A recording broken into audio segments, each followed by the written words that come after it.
Hey guys, how's it going? Today I want to speak about the subject of why do humans often associate beauty with morality? Well, the thing about the human brain is that it operates on having things that are, square and homogeneous. And we don't do well when things are basically not in line with how our brain is structured.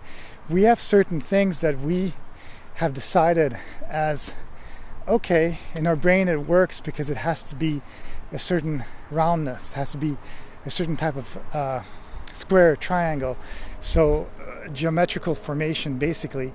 And it has to do on a biological level too, because if somebody has two eyes, two hands, straight teeth, etc., and they are basically of a certain height and they're very isometrical from both sides, then what happens is that we look at it on a biological level as okay, that person is healthy, that person has what it takes to be part of the Darwinism, survival of the fittest.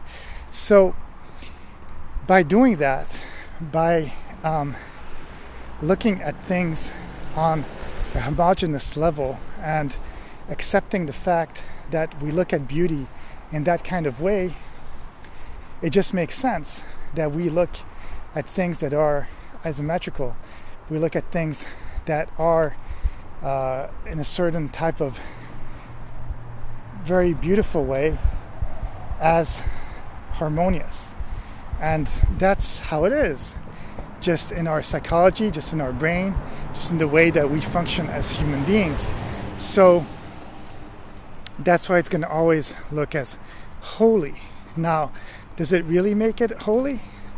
I'm not really sure, because, for example, if you were to take babies, for example, again, on a biological level, when you look at babies, their eyes are big, and because their eyes are big, we subconsciously look at it and say, okay, that person, that thing needs nurture. And that's why we see animals that are more frail, such as dogs, and again, goes back to puppies and any kind of animal, is that if we need to take care of it, if we need it in order to do well, if we need, if that person, if that thing, if that creature needs someone in order to help it, in order to get to a level where it gets to being adult enough to take care of themselves, then they will have those characteristics in order to get that help from other people, because we'll have that nurturing thing that we are going to want to help. But is that really the holiness of things? Well, the thing is that it's going to be holy if it's positive, I guess, because that's how we look at holy things, right? The holiness of things are things that are positive to the world. It's things that are basically in harmony with the world. But why do we want to look at them that way? Well, because again, it goes back to the biology. If things are broken, if things look broken, if things have been even broken down by fires and stuff like that, we will see the charcoal tree, we will see the charcoal piece of land, and we're just gonna look at it as, okay, well, an accident happened to it and it's not biologically viable. And I think that's why we also, in some way, just instinctively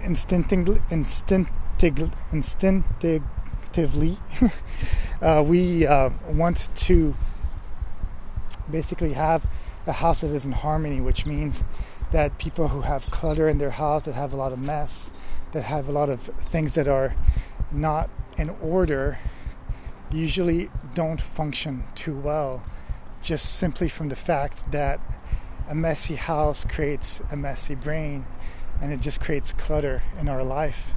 And in order to overcome that, we have to be able to basically overcome it. And how do we overcome it? Well, by creating harmony And that's again going back to the thing where we're going to see that as a holy thing by having the house that is tidy. And it's just not going to work if it's not. And it's just part of ourselves, part of our humanity, part of our biology deep down. Does it make it so? Could it be that another creature on another planet, on another Earth, would see more at the place of squares as being pretty, circular things being pretty? Could be. And because of that, then all the houses would not be rectangular like we have often rectangular type houses. It might be circular. But it just goes to, again, the strength of the molecules and how things can be stronger. And I think it'll go down. And that's why they say that a magic number that is basically that number, the pi, that is basically in every single cell and every single plant and every single thing that is on this earth. Because on the molecular level, we have a certain shape that's there and it's homogeneous. And even though we don't maybe necessarily see it because the things are so small, well, subconsciously our body knows, and we know in our head on a biological level. So we try to recreate that even in the bigger things.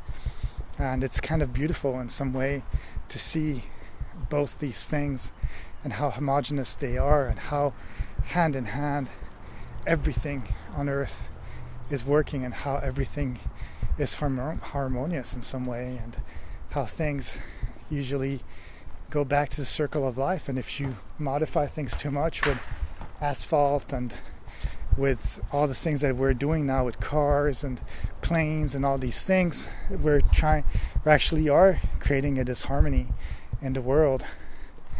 And the disharmony is making it that the animals, basically the ecosystem doesn't work in the right way. And that's where eventually we will probably kill ourselves as a humankind if we continue this way. Because really life is really about living with nature and having that circle of life. And if it's too modified, then it just doesn't work. That's not how the world was made. So that's it. That's all I have to say on the subject. I hope you enjoyed my talk, and I'll see you guys in the next video. Bye.